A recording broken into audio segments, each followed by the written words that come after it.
and today we'll be talking about something that is dear to us all, which is, of course, religion and faith. And talking about religion and faith, I have with me somebody who I've known for over a decade or more, should I say. I'll keep you in mystery, but let me do his introduction first properly. This individual has known me and I've known him for nearly 11 years. We've worked together. A professional, recently celebrated his silver jubilee, and he is a parish priest, a Roman Catholic parish priest ordained, and he has been so for nearly over 25 years. Joining me today discussing religion and faith matters is Father Gerard Vincent Barry. Welcome and thank you for coming, Father. Thank you very much for having me on. It's a great pleasure and a great honour to be here with you today. Thank you.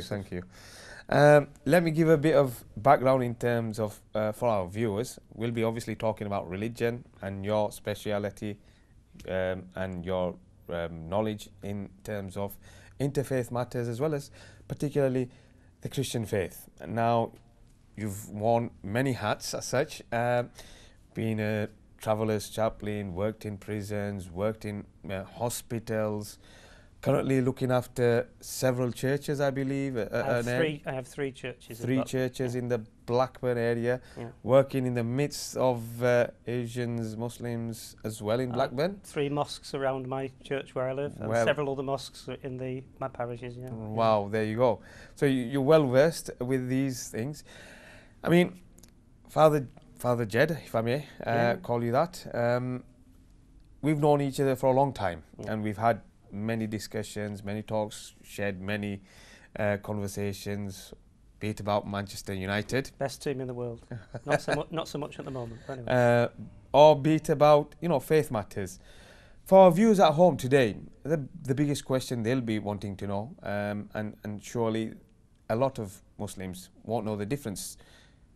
What's a Roman Catholic? A Roman Catholic is a Christian, very simply. We are about 2/3 of all the Christians of the world. There are about 1.3 billion Roman Catholics in the world. 1.3 billion? 1.3 billion Roman Catholics, about 2.2 billion Christians as a whole. We would describe ourselves as the original church. The word Roman just signifies that the base of operations, if you will, is in Rome. But our centre of faith is the same as you, Jerusalem, I suppose, where the ancient faiths, the Abrahamic faiths are based. We are the church, we would say, that Christ founded. Peter, the leader of the apostles, who we call the first pope, he ended up in Rome, the centre of the Roman Empire, preaching the faith with Paul. He ended up losing his life there, crucified upside down in his case, was Peter. And from that day onwards, many martyrs, people who lost their lives for preaching the faith, were based in Rome until eventually in the 4th century under Emperor Constantine it became officially recognised as a religion of the Roman Empire. 5 years before, they were slaughtering Christians, and then they became Christians.